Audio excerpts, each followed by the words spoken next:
ತುಂಬ ತೊಂದರೆ ಆಗ್ತಾ ಇರೋದು ಜನರಿಗೆ ಅಕ್ಕಿ ಗೋಧಿ ಸಕ್ಕರೆಯಿಂದ. ಸ್ಪೋರ್ಟ್ಸ್ ಪ್ರಾಕ್ಟೀಸ್ ಮಾಡೋರಿಗೆ ಬೇರೆ ಥರ ಆಹಾರ, ಕೂತ್ಕೊಂಡಿರೋರಿಗೆ ಬೇರೆ ಆಹಾರ, ಅದೆಲ್ಲ ಸುಳ್ಳು. ಗ್ಲೂಕೋಸ್ ನೀವು ಬರ್ನ್ ಮಾಡ್ತೀರಾ, ಮತ್ತೆ ಈ ಕಡೆಯಿಂದ ಅಕ್ಕಿ ಗೋಧಿ ತಿಂದು ಜಾಸ್ತಿ ಹಾಕೋದು ಸರಿ ಇಲ್ಲ. ನೀವು ಏನು ಪ್ರಶ್ನೆ ಕೇಳಿದ್ರು ದಿಸ್ ಈಸ್ ಬ್ಯಾಕ್ಗ್ರೌಂಡ್ ಸಮಾಧಾನ. ಕಣ್ಣು ಪೂರ್ತಿ ಕಾಣದೇ ಇರೋರು ಈಗ ಮತ್ತೆ ಆರಾಮಾಗಿ ಮನೆಯಲ್ಲಿ ಅಡ್ಡಾಡ್ಕೊಂಡು ಫ್ಯಾಟಿ ಲಿವರ್ ಈಗ ತುಂಬ ಜನಕ್ಕೆ. ನೀವು ನೋಡ್ತಾ ಇದ್ದೀರಾ M2 ಹೆಲ್ತ್, ನಾನು ರಕ್ಷಾ. ಕಳೆದ ಬಾರಿ ಡಾಕ್ಟರ್ ಖಾದರ್ ಅವರ ಇಂಟರ್ವ್ಯೂ ಅಲ್ಲಿ ಸಾಕಷ್ಟು ಪ್ರಶ್ನೆಗಳನ್ನ ನೀವು ಕೇಳಿದ್ರಿ. ಇವತ್ತು ಕೆಲ ಆಯ್ದ ಪ್ರಶ್ನೆಗಳನ್ನ ನಾವು ಡಾಕ್ಟರ್ ಹತ್ರ ಕೇಳೋದಕ್ಕೆ ಪ್ರಯತ್ನ ಪಡ್ತೀವಿ. ಯಾಕಂದ್ರೆ ಬಹಳಷ್ಟು ಪ್ರಶ್ನೆಗಳು ಬಂದಿತ್ತು. ಕಳೆದ ಎಪಿಸೋಡ್ನ ನೀವು ನೋಡಿದ ನಂತರ ಎಲ್ಲರ ಪ್ರಶ್ನೆಗಳನ್ನು ಕೇಳೋದಕ್ಕೆ ಸಾಧ್ಯ ಆಗಲ್ಲ. ಆದ್ರೆ ಇವತ್ತು ಸರ್ ನಮ್ಮನ್ನ ಭೇಟಿ ಮಾಡ್ತಾ ಇರೋದ್ರಿಂದ ಎಷ್ಟಾಗತ್ತೋ ಅಷ್ಟು ಪ್ರಶ್ನೆಗಳನ್ನ ಅವರ ಬಳಿ ನಾನು ಕೇಳೋದಕ್ಕೆ ಪ್ರಯತ್ನ ಪಡ್ತೀನಿ. ಸರ್ ನಮಸ್ಕಾರ. ಸರ್ ನಮಸ್ಕಾರಮ್ಮ, ಹೇಗಿದ್ದೀರಾ ಸರ್? ಆರಾಮ್. ಬಹಳಷ್ಟು ಪ್ರಶ್ನೆಗಳು ಬಂದಿತ್ತು ಸರ್, ಸಿರಿಧಾನ್ಯಕ್ಕೆ ಸಂಬಂಧಪಟ್ಟ ಹಾಗೆ, ಅಥವಾ ತುಂಬಾ ಜನ ನಿಮ್ಮನ್ನ ಭೇಟಿ ಮಾಡೋದಕ್ಕೆ ಆಗ್ತಾ ಇಲ್ಲ, ನೀವೇ ಕೇಳ್ಬಿಡಿ ಪ್ರಶ್ನೆಗಳನ್ನ ಅಂತ ಕಳಿಸಿದ್ದಾರೆ. ಒಳ್ಳೆ ಮೊದಲನೇ ಪ್ರಶ್ನೆ ಸರ್, ಸ್ಪೋರ್ಟ್ಸ್ ಪ್ರಾಕ್ಟೀಸ್ ಮಾಡೋ ಮಕ್ಕಳಿಗೆ ಯಾವ ಆಹಾರ ಕೊಡಬೇಕು ಅಂತ ರೂಪ ಅನ್ನೋರು ಒಂದು ಪ್ರಶ್ನೆನ ಕೇಳಿದ್ದಾರೆ. ಇದೊಂದು ತಪ್ಪು ಗ್ರಹಿಕೆ ಇದೆ ಅಮ್ಮ. ಸ್ಪೋರ್ಟ್ಸ್ ಪ್ರಾಕ್ಟೀಸ್ ಮಾಡೋರಿಗೆ ಬೇರೆ ಥರ ಆಹಾರ, ಕೂತ್ಕೊಂಡಿರೋರಿಗೆ ಬೇರೆ ಆಹಾರ, ಅದೆಲ್ಲ ಸುಳ್ಳು.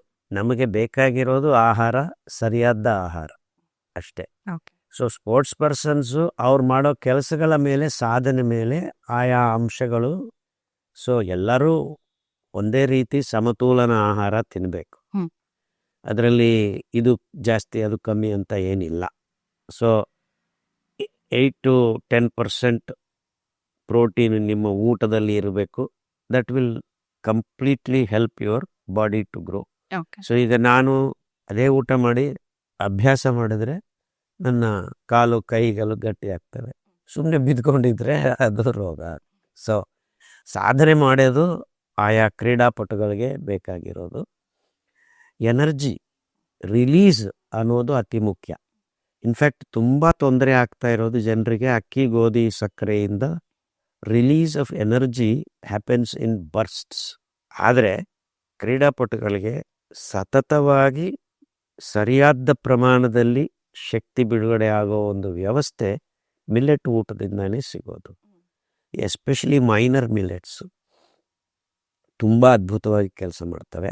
ಸೊ ನೀವು ಮ್ಯಾರಥಾನ್ ಅಥವಾ ಕ್ರಿಕೆಟ್ ಪಟುಗಳು ಇಡೀ 5-6 ಗಂಟೆ ಫೀಲ್ಡಲ್ಲಿ ಓಡಬೇಕು, ಇದು ಮಾಡಬೇಕು ಅಂದರೆ ಅದಕ್ಕೆಲ್ಲ ಮಿಲ್ಲೆಟ್ಗಿಂತ ಒಳ್ಳೆ ಊಟ ಪ್ರಪಂಚದಲ್ಲಿ ಯಾವುದೂ ಇಲ್ಲ. And it has got the capacity to release energy step by step, ಹಂತ ಹಂತವಾಗಿ ಕಂತುವಾರಿ ಶಕ್ತಿಯನ್ನು ಬಿಡುಗಡೆ ಮಾಡತಕ್ಕಂಥ ವ್ಯವಸ್ಥೆ ನಮ್ಮ ಸಿರಿಧಾನ್ಯಗಳ ಸೇವನೆಯಿಂದ ನಿಮಗೆ ಸಿಗುತ್ತೆ.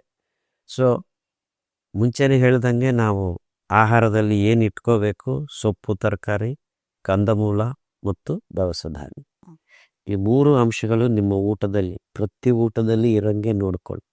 ಅಂದರೆ ಒಂದು ಕ್ಯಾರೆಟ್ ಇರಬೇಕು, ಒಂದು ಸೊಪ್ಪು ಇರಬೇಕು, ಒಂದು ಮಿಲ್ಲೆಟ್ ಇರಬೇಕು, ಅಥವಾ ಒಂದು ಮೂಲಂಗಿ ಇರಬೇಕು, ಒಂದು ಮೆಂತ್ಯ ಸೊಪ್ಪಿಲ್ಲ ಅಂದರೆ ನುಗ್ಗೆ ಸೊಪ್ಪಿಲ್ಲ ಅಂದರೆ ಪಾಲಾಕು. ಈ ಥರ ಸೊಪ್ಪು, ಕಂದಮೂಲ, ದವಸ ಧಾನ್ಯ, ಈ 3 ನಿಮ್ಮ ಊಟದಲ್ಲಿ ಇದ್ದಂಗೆ ನೋಡಿಕೊಂಡ್ರೆ ಸ್ಪೋರ್ಟ್ಸ್ ಪರ್ಸನ್ಸ್, ಜಿಮ್ಗೆ ಹೋಗೋರು, ಸುಮ್ಮನೆ ಬಿದ್ದುಕೊಂಡಿರೋರಿಗೆ ಯಾರಿಗಾದರೂ ಅದು ಆರೋಗ್ಯವನ್ನು ತಂದು ಕೊಡುತ್ತೆ.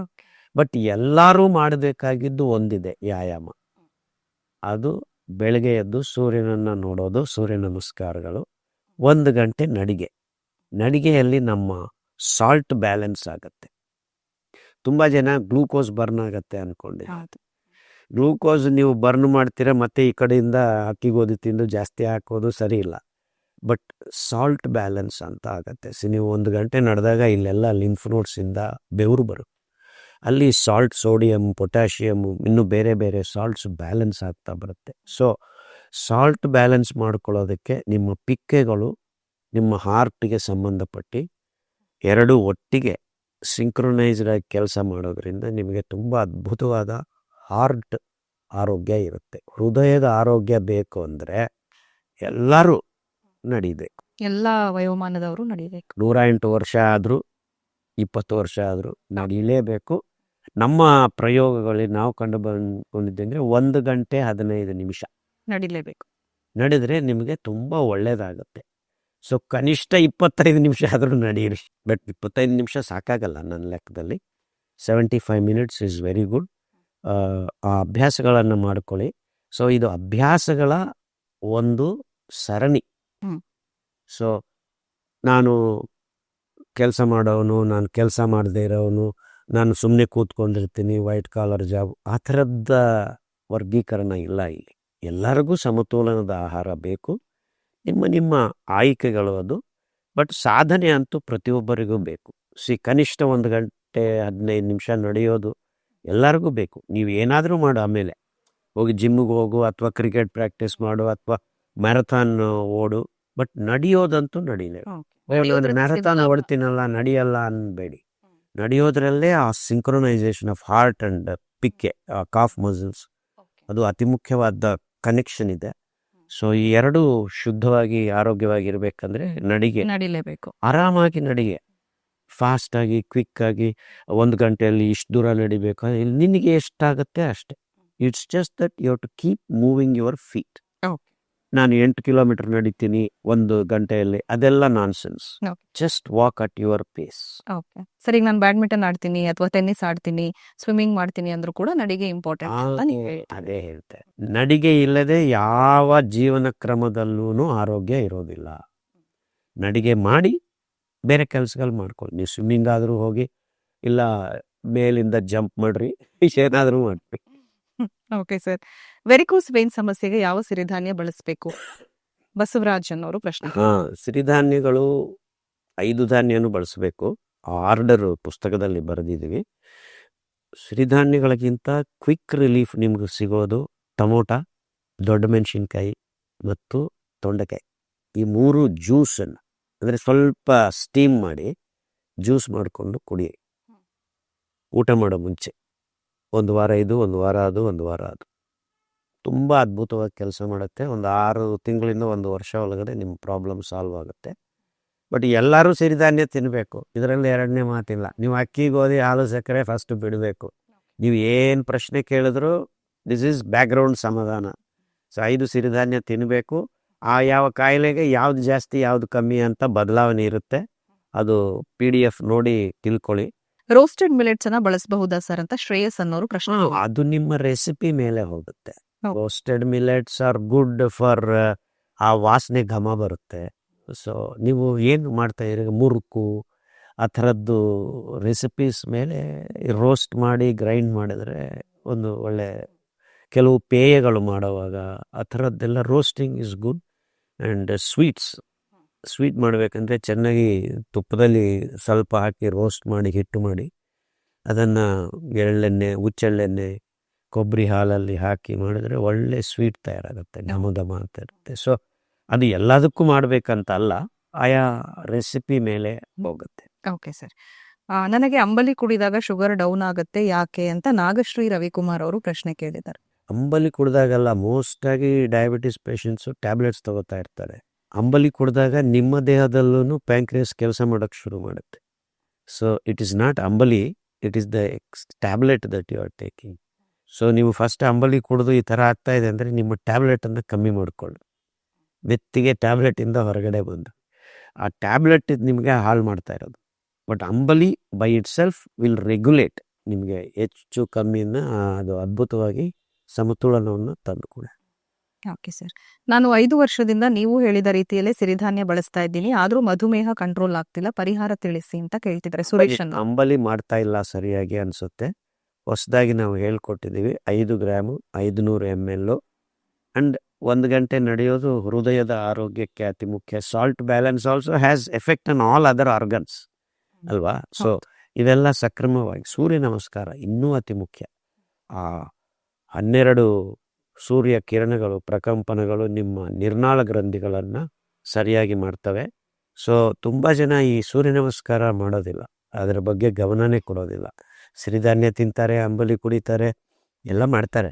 ಆದರೂ ಆ ಅದ್ಭುತವಾದ ಕಾಷಾಯ ರಂಗು ಬಣ್ಣದ ಕಿರಣಗಳು ನಿಮ್ಮ ಕಣ್ಣು ಮೇಲೆ, ಮೈ ಮೇಲೆ ಬಿದ್ದಾಗ ನಿಮ್ಮ ನಿರ್ನಾಳ ಗ್ರಂಥಿಗಳು, ಥೈರಾಯ್ಡು, ಪಿಟ್ವಿಟ್ರಿ, ಥೈಮಸ್ಸು, ಎಡ್ರಿನಲ್ಲು, ಪ್ಯಾಂಕ್ರಿಯಾಸು ಎಲ್ಲ ಸಕ್ರಮವಾಗಿ ಕೆಲಸ ಮಾಡ್ತವೆ. ಸೊ ಈ ಬದಲಾವಣೆಗಳು ಸ್ವಲ್ಪ ಕರೆಕ್ಷನ್ಸ್ ಮಾಡ್ಕೊಳ್ಳಿ, 6 ವಾರದಲ್ಲಿ ಆರಾಮಾಗ್ತೀರಾ, ಮಾಡ್ರಿ. ಓಕೆ.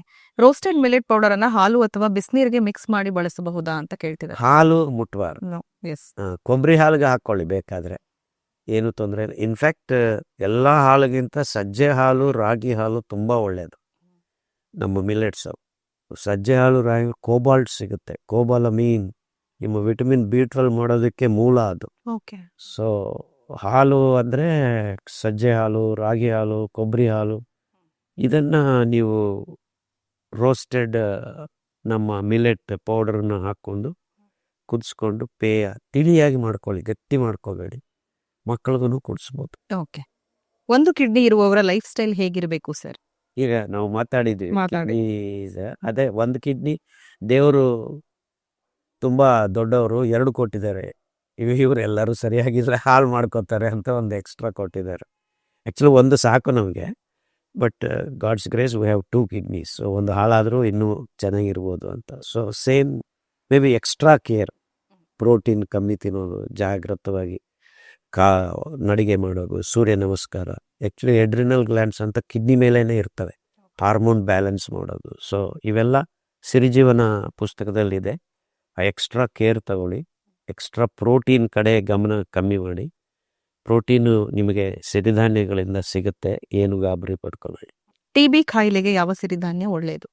ನವಣೆ, ಕೊರ್ಲೆ, ಅದರದ ನಾರು ತುಂಬ ಅದ್ಭುತವಾಗಿ ನಿಮ್ಮ ಶ್ವಾಸಕೋಶಗಳನ್ನು ಶುದ್ಧ ಮಾಡೋಕ್ಕೆ ಶುರು ಮಾಡುತ್ತೆ. ನಿಮ್ಮ ಪ್ರತಿರೋಧಕ ಶಕ್ತಿ, TB ಜೀವಕೋಶಗಳನ್ನು, ಸೂಕ್ಷ್ಮ ಜೀವಿಗಳ ಹೊರಗಡೆ ಹಾಕೋದಕ್ಕೆ ತುಂಬ ಸಹಾಯಕಾರಿ. ನವಣೆ, ಕೊರ್ಲೆ ಹೆಚ್ಚಾಗಿ ಬಳಸಿ. ಮಿಕ್ಕಿದ ಧಾನ್ಯನ ಬಳಸ್ತಾ ಇರಬೇಕು ಒಂದೊಂದು ದಿವಸ. Okay sir. ವೆಯ್ಟ್ ಲಾಸ್ಗೆ ಯಾವ ಸಿರಿಧಾನ್ಯ ಹೇಗೆ ಸಹಾಯ ಮಾಡುತ್ತೆ? 5 ಸಿರಿಧಾನ್ಯಗಳು ಹೆಲ್ಪ್ ಮಾಡ್ತವೆ.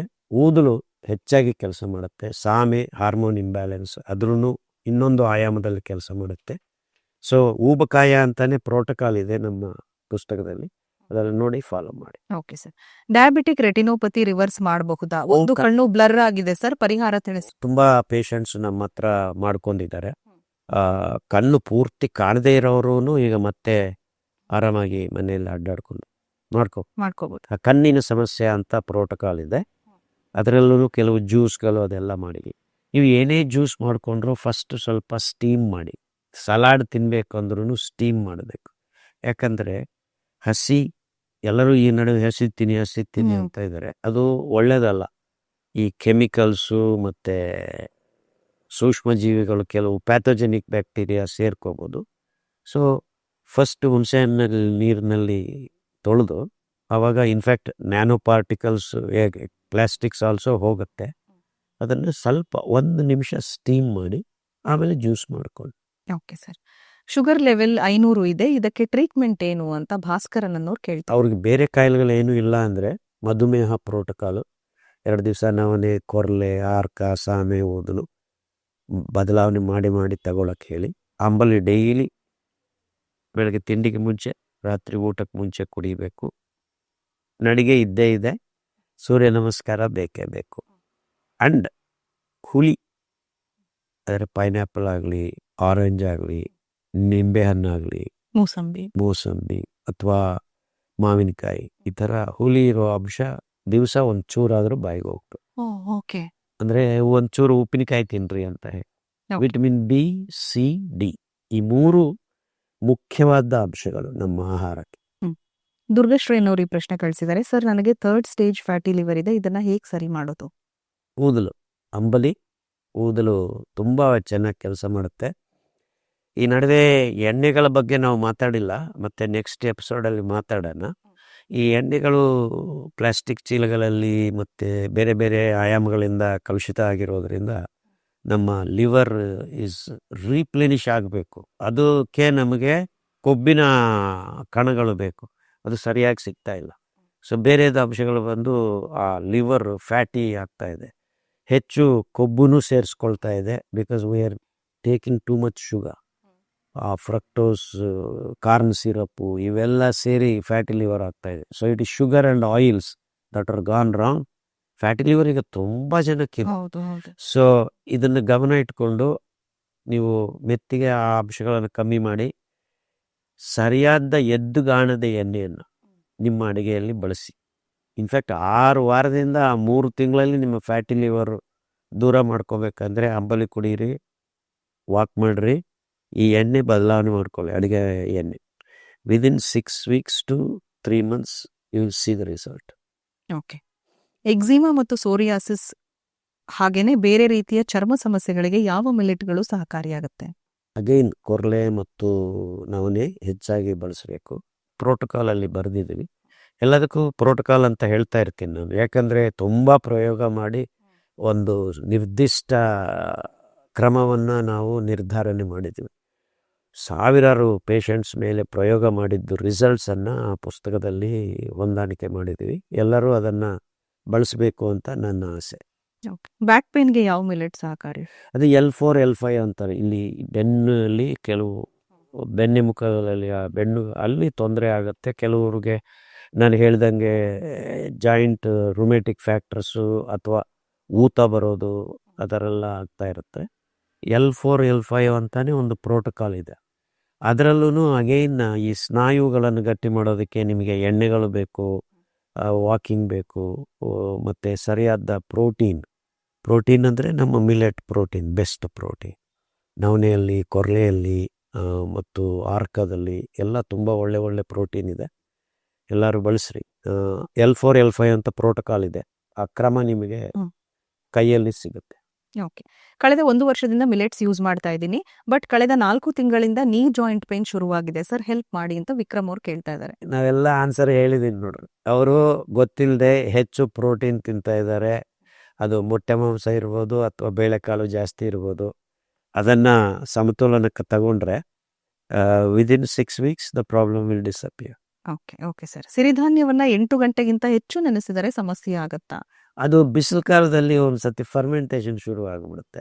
ಸೊ ವೇರ್ ಆರ್ ಯು ಅಂದರೆ ನೀವು ಇದ್ದ ಜಾಗ ಮೇಲೆ, ಈಗ ಮೈಸೂರಲ್ಲಿ ಅಷ್ಟು ತೊಂದರೆ ಏನಾಗಲ್ಲ, ಬೆಂಗಳೂರಲ್ಲೂ ತಣ್ಣಗೆ ಇರುತ್ತೆ. ನೀವು ಮದ್ರಾಸಲ್ಲಿ ಇದ್ದುಕೊಂಡು 12 ಗಂಟೆ ನೆನೆಸಿದ್ರೆ ಖಂಡಿತ ವಾಸನೆ ಬರುತ್ತೆ. So be careful where you are. ಅಂದರೆ ನಿಮ್ಮ ಇರೋ ಜಾಗದ ಮೇಲೆ ಈ ಪ್ರಶ್ನೆಗೆ ಸಮಾಧಾನ. ತಣ್ಣಗಿರೋ ಜಾಗದಲ್ಲಿ ಏನು ತೊಂದರೆ?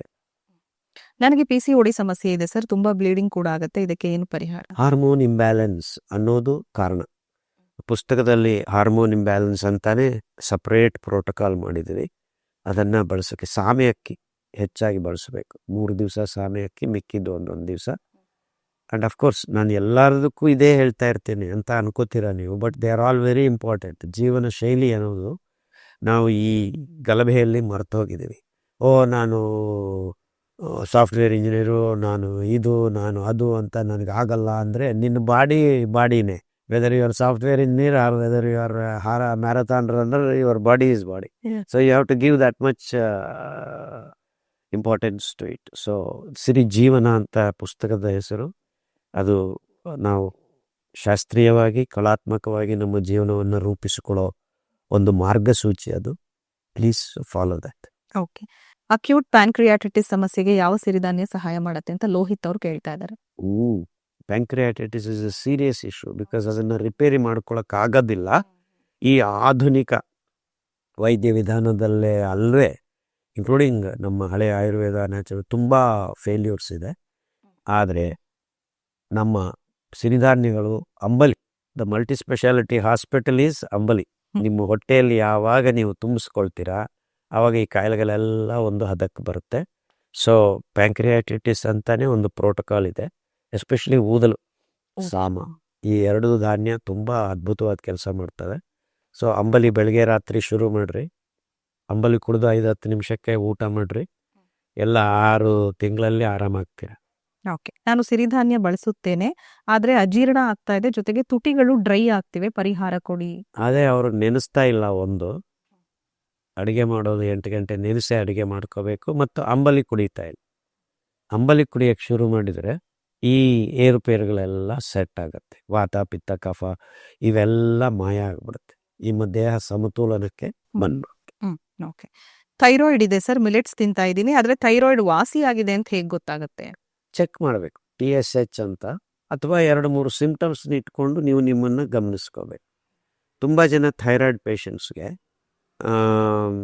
ನಿದ್ದೆ ಹೆಚ್ಚಾಗಿರುತ್ತೆ. ಅಂದರೆ ತಿಂತಾ ಇರ್ತಾರೆ, ನಿದ್ದೆ ಮಾಡ್ತಾರೆ. ಇಲ್ಲ ಆಪೋಸಿಟ್ ಆಗುತ್ತೆ, ನಿದ್ದೆನೇ ಬರೋದಿಲ್ಲ. ಊತ ಬರುತ್ತೆ, ಸ್ವಲ್ಪ ನೀರಿನ ಅಂಶ ಯಾಕಂದರೆ ಅದು ಕಿಡ್ನಿ ಮೇಲೇನೂ ಎಫೆಕ್ಟ್ ಆಗ್ತಾ ಇರುತ್ತೆ. ಮೂರನೇದು ನಡೆಯೋಕ್ಕಾಗೋದಿಲ್ಲ ಹೆಚ್ಚಾದರೆ, TSH ಹೆಚ್ಚಾಗ್ತಾ ಹೋದರೆ ಬ್ಯಾಲೆನ್ಸೂ ಹೋಗೋಂಗೆ ಆಗ್ತಾ ಇರುತ್ತೆ.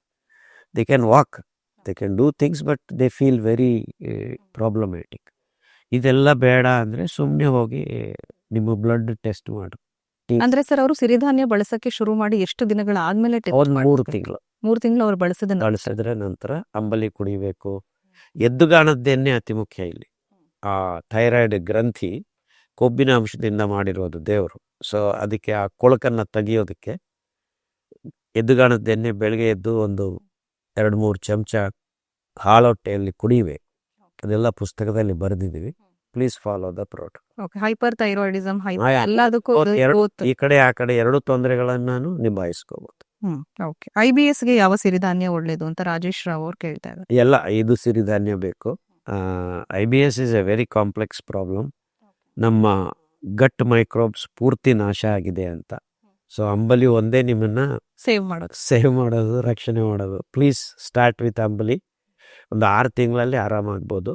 ಕಷ್ಟಪಡಿ, ಯಾಕಂದರೆ IBS ವಾಸಿಯಾಗಲ್ಲ, ಕ್ರಾನ್ಸ್ ಡಿಸೀಸ್ ಆಗುತ್ತೆ, ಆಮೇಲೆ ಗುದದ್ವಾರ ಕ್ಯಾನ್ಸರ್, ಇದೊಂದು ದೊಡ್ಡ ಒನ್ ವೇ ಟ್ರಾಫಿಕ್. ಸೊ ಪುಸ್ತಕದಲ್ಲಿ ಬರೆದಿದ್ದೀವಿ, IBS ಪ್ರೋಟೋಕಾಲ್ ಇದೆ, ಫಾಲೋ ಮಾಡಿರಿ. ಸರ್, ಈಗ ತರಕಾರಿ ಸೊಪ್ಪು ತುಂಬಾ ಒಳ್ಳೇದು ಅಂತ ಹೇಳಿ ಸಾಕಷ್ಟು ತರಕಾರಿ ಸೊಪ್ಪನ್ನ ಬಳಸಬೇಕು ಅಂದ್ರೂ ಕೂಡ ಸಮಸ್ಯೆ ಆಗ್ತಿದೆ. ಯಾಕಂದ್ರೆ ನಿಮ್ಗೆ ಈಗಾಗಲೇ ಈ ವಿಷಯ ಗೊತ್ತಾಗಿರುತ್ತೆ. ಲೆಡ್ ಇದೆ, ಜೊತೆಗೆ ಕೆಮಿಕಲ್ಸ್ ಗಳಿದೆ, ಮೆರ್ಕ್ಯೂರಿ, ಆರ್ಸೆನಿಕ್, ಕೊಚ್ಚೆ ಮೋರಿಯಲ್ಲೆಲ್ಲ ಅದನ್ನ ಬೆಳೀತಾ ಇರುವಂತದ್ದು. ಸೊ ಅದು ಬೆಳೆಯೋದನ್ನ ನೋಡಿದ್ರೆ ತಿನ್ನೋದಕ್ಕೆ ಮನ್ಸು ಬರಲ್ಲ, ಆ ರೀತಿಯಾಗಿ ಬೆಳೀತಾ ಇದ್ದಾರೆ. ತುಂಬಾ ಅದ್ರ ಜೊತೆಗೆ ಹೊಲಗದ್ದಲೆಗಳಲ್ಲೂ ಗೊಬ್ಬರ, ಕ್ರಿಮಿ ಕೀಟ, ಕಳೆನಾಶಕ ಪದಾರ್ಥಗಳು ಯಥೇಚ್ಛವಾಗಿ ಬಳಸ್ತಾ ಇದ್ದಾರೆ. ನಿಜ ಹೇಳಬೇಕಂದ್ರೆ ಗಾಬರಿ ಆಗತ್ತೆ. 1 ಎಕರೆಗೆ 130 kg ಗೊಬ್ಬರದಿಂದ ಹಿಡಿದು ಹತ್ರ 300 kg ತನಕ ಬಳಸ್ತಾ ಇದ್ದಾರೆ ಕೆಲವರು. ಅದ್ರ ಜೊತೆಗೆ 30 kg ಹಿಡಿದು 50 kg ತನಕ ಕ್ರಿಮಿ ಕೀಟ, ಕಳೆನಾಶಕ ಪದಾರ್ಥಗಳನ್ನು ಬಳಸ್ತಾರೆ. ನಮಗೆ 1 ನ್ಯಾನೋಗ್ರಾಮ್ ಸಾಕು ನಮ್ಮನ್ನು ಹಾಳು ಮಾಡೋದಕ್ಕೆ. ಸೊ ಇಂಥ ದೊಡ್ಡ ಪ್ರಮಾಣದಲ್ಲಿ ನಾವು ಊಟ ಮಾಡಿದಾಗ, ಸೊಪ್ಪು ತರಕಾರಿ ತಿಂದಾಗ ಅದು ನಮ್ಮ ದೇಹಕ್ಕೆ ಸೇರುತ್ತೆ. ಅದು ಆರ್ಸೆನಿಕ್ ಇರ್ಬೋದು, ಮೆರ್ಕ್ಯುರಿ ಇರ್ಬೋದು, ಲೆಡ್, ಈ ಥರ ಭಾರ ಲೋಹಗಳು ಅಂತಾರೆ, ಹೆವಿ ಮೆಟಲ್ಸ್.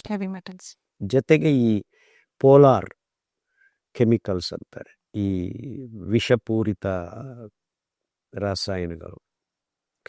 ಇವೆರಡನ್ನೂ ನಮ್ಮ ಸೊಪ್ಪು ತರಕಾರಿಯಿಂದ ಕಿತ್ತು ತೆಗಿಯೋದಕ್ಕೆ ದೇವರು ನಮಗೆ ಹುಣಸೆ ಹಣ್ಣು ಅಂತ ಒಂದು ಒಳ್ಳೆ ಪದಾರ್ಥ ಕೊಟ್ಟಿದೆ. ಅದರ ರಸದಲ್ಲಿ ಟಾರ್ಟಾರಿಕ್ ಆ್ಯಸಿಡ್ ಅಂತ ಒಂದು ಕೀಲೇಟರ್ ಅಂತಾರೆ. ಕೀಲೇಟರ್ ಅಂದರೆ ಏನಿಲ್ಲ, ಈ ಟಾಂಗ್ಸ್ ಗೊತ್ತಿದೆಯಲ್ಲ, ಹಿಂಗೆ ಇಟ್ಕೊಂಡು ನಾವು ಪಕ್ಕಗೆ ಇಡ್ತೀವಿ. ಹಾಗೆ ಈ ಟಾರ್ಟಾರಿಕ್ ಆ್ಯಸಿಡು ಹಿಂಗೆ ಹೋಗಿ ಆ ಕೆಮಿಕಲನ್ನು, ಆ ಸಾಲ್ಟನ್ನು ಟಕ್ ಅಂತ ಇಟ್ಕೊಂಡು ನೀರಲ್ಲಿ ಕರಗಿದ್ಬಿಟ್ಟು ಹೊರಗಡೆ ಬರ್ತದೆ. ಸೊ ನೀವು ಹುಣಸೆ ಹಣ್ಣು ನೀರಿನಲ್ಲಿ ಈ ಪದಾರ್ಥಗಳನ್ನು ಒಂದು 10 ನಿಮಿಷ ನೆನೆಸಿದ್ರೆ ಈ ಹೆವಿ ಮೆಟಲ್ ಅಂದರೆ ಭಾರವಾಗಿದ್ದ ಆರ್ಸೆನಿಕ್ ಆಗಲಿ, ಮೆರ್ಕ್ಯುರಿ ಆಗಲಿ, ಲೆಡ್ ಆಗಲಿ, ಲೋಹ, ಸೀಸ, ಅದನ್ನು ಹಿಡ್ಕೊಂಡು ಹೊರಗಡೆ ಬಂದಾಗ ನೀರಿಂದ ತೊಳೆದಾಗ ಅದು ಹೋಗುತ್ತೆ. 70 to 90% ತನಕ ನಾವು ಶುದ್ಧ ಮಾಡ್ಕೋಬೋದು. ಇನ್ಕ್ಲೂಡಿಂಗ್ ಪ್ಲಾಸ್ಟಿಕ್ ಕಣಗಳನ್ನು ತೆಗೆಯೋ ಗುಣ ಈ ಕೀಲೇಟರ್ಗೆ ಇದೆ. ಸೊ ನಿಂಬೆಹಣ್ಣು ಆ ಕೆಲಸ ಮಾಡತ್ತೆ, ಬಟ್ ನಮ್ಮ ಹುಣಸೆ ಹಣ್ಣು ಮಾಡಿದಷ್ಟು ಎಫೆಕ್ಟಿವ್ ಆಗಿ ಇರೋದಿಲ್ಲ. ನಿಂಬೆಹಣ್ಣು ಒಳ್ಳೆಯದೇ, ಬಟ್ ನಿಂಬೆಹಣ್ಣು ಕಾಸ್ಟ್ಲಿ ನಮ್ಮ ಹುಣಸೆ ಹಣ್ಣಿಗಿಂತ. ಆ್ಯಂಡ್ ಇನ್ನೊಂದು ಅದೃಷ್ಟ ಏನಂದರೆ, ಹುಣಸೆ ಹಣ್ಣಿಗೆ ಇನ್ನೂ ಯಾರು ಕೆಮಿಕಲ್ ಹಾಕ್ತಾ ಇಲ್ಲ, ನಿಂಬೆ ಹಣ್ಣಿಗೆ ಕೆಮಿಕಲ್ ಹಾಕೋಕ್ಕೆ ಶುರು ಮಾಡಿದ್ದಾರೆ. ಅದ್ರ ಒಂದು ಗಮನ ಇಟ್ಕೋಬೇಕು, ಅರ್ಥ ಆಯ್ತಾ? ಸೊ ಹುಣಸೆ ಹಣ್ಣು ತುಂಬ ಒಳ್ಳೆಯದು, ಒಳ್ಳೆ ಕೀಲೇಟರ್ ಅಂತೀವಿ, ಟೆಕ್ನಿಕಲ್ ಟರ್ಮ್ ಕೀಲೇಟಿಂಗ್ ಅಂತಾರೆ.